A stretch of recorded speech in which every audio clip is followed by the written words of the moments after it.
같은 부대에서 근무하던 여성 군무원을 살해한 뒤 시신을 훼손하고 또 유기한 현역 군 장교가요, 오늘 구속됐다고 합니다. 오늘 오전에 영장 실질 심사를 받기 위해서 법원에 나왔다고 하는데 영상으로 먼저 보고 이야기 나눠보겠습니다.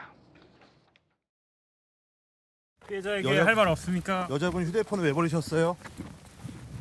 하천에 왜 유기했습니까? 무슨 관계세요? 왜 싸웠습니까?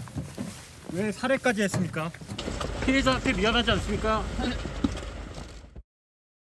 김 기자, 네. 영상을 보면은 끔찍한 범죄를 저질러 놓고도 네. 피해자나 유족들에게 별다른 사과는 하지 않는 모습 같습니다. 네, 보신 것처럼 이제 검은색 모자를 푹 눌러쓴 채 아무 말도 하지 않잖아요. 네. 사실 유족 입장에서는 사과가 듣고 싶었을 겁니다. 오늘 이 장면은 영장 실질 심사가 열린 춘천지법으로 들어가는 모습입니다. 기자들이 끊임없이 물었습니다. 사과 없으십니까? 유족에게 할 말 없으십니까? 물었지만 남성에게서는 어떤 사과의 말도 들을 수가 없었습니다. 오늘 열린 영장 실질 심사는 10분 정도밖에 걸리지 않았다고 해요. 법원은 증거 인멸과 도주 우려가 있다고 판단해서 남성에 대해서 구속영장을 발부했습니다.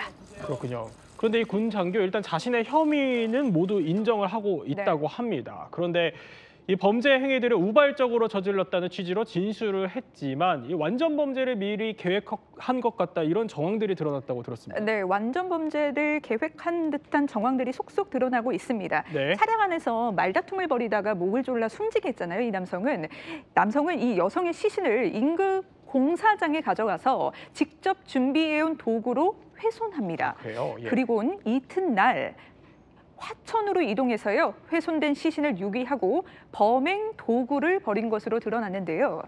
이때 남성은 시신한 훼손이 수면 위로 떠오르지 않도록 네. 봉투에 돌멩이를 넣어서 이 수면 위로 이 시신이 떠오르지 않게 하는 치밀함도 보였다고 합니다. 이뿐만이 아닙니다. 여성이 출근하지 않으면 주변이 이상하게 여길 거잖아요. 네. 이런 점들을 감안해서 여성의 휴대전화로 이 여성인 척 휴가 처리해달라 이렇게 메시지도 보냈다고 합니다. 그래요? 예. 또 이 여성의 휴대전화를 들고 다니면서 휴대전화를 껐다 켰다 소위 생활 반응이라고 하거든요. 네. 마치 사용하는 것처럼 꾸몄고요. 실제 여성의 가족에게도 메시지를 보내면서 여성의 행세를 했다고 합니다. 취재하신 내용을 들어보면 네. 상당히 치밀하게 범죄를 숨기려고 했던 것 같은데 네. 그러면 어떻게 경찰에게 검거가 된 거죠? 네, 긴급 체포할 당시 이 남성은 순수히 응했다고 해요. 네. 그도 그럴 것이 증거가 좀 명확했습니다. 한번 긴급 체포한 당시의 상황을 먼저 듣고 오겠습니다. 피해자 신원을 정확히는 아니지만 어느 정도까지는 이제 파악이 된 상태에서 용의자를 선정을 했고 추적하는 과정에서 서울 소재 모 역 앞에서 긴급 체포를 하면서 범행을 자백을 받았습니다. 그러나 범행 동기 등에 대해서는 계속 수사를 해야 될 부분이 있기 때문에 네, 들어보면 순수하게 응했다고 하잖아요. 네. 또 그도 그럴 것이 유력 용의자로 좀 특정을 할 수가 있었습니다. 사건을 좀 거슬러 올라가 보겠습니다. 지난 2일입니다. 강에 사람 다리가 보인다는 신고가 하나 들어옵니다. 사람 다리가 보인다는 신고를 들은 경찰은 바로 수색에 나섰고요. 네. 여기서 여성을 묶은 테이프가 결정적인 단서가 됐습니다. 바로 이 테이프에요. 남성의 지문이 남아 있었던 겁니다. 그렇군요. 이 예. 지문을 토대로 남성을 특정할 수 있었고요. 남성의 동선을 추적해서 서울 강남구에서 이 남성을 긴급 체포할 수 있었습니다. 남성은 증거 인멸을 하기 위해서 가지고 다녔다던 여성의 휴대전화를 버렸다고 하는데 네. 현재 쉽지는 않지만 최대한 복구를 하려고 하고 있다고 합니다. 그렇군요. 사건 하나 더 살펴보도록 하겠습니다. 김 네. 기자, 서울 네. 신촌에서 이번에는 무차별 폭행 사건이 벌어졌다고 들었는데 이건 또 무슨 소식입니까? 네, 참 이런 일 있어서는 안 되겠죠. 네. 안전해야 할 대학가에서 또 이런 폭행 사건이 벌어졌는데 채널A가 단독 입수한 영상 먼저 보겠습니다.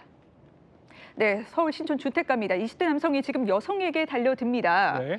네, 남성이 여성을 강하게 밀치자 여성은 맥없이 바닥으로 풀썩 주저앉는데요. 네. 여성이 일어나려 보지만 남성이 이번에는 강하게 주먹으로 얼굴을 내려칩니다. 좀 애써서 피해보려고 하지만 남성의 힘에는 역부족입니다. 남성이 여성을 붙들고 이리저리 흔들며 여성의 몸이 크게 휘청거리는데요. 네. 남성은 여성의 폭행을 이어가다가 폭행 현장에서 저렇게 달아납니다.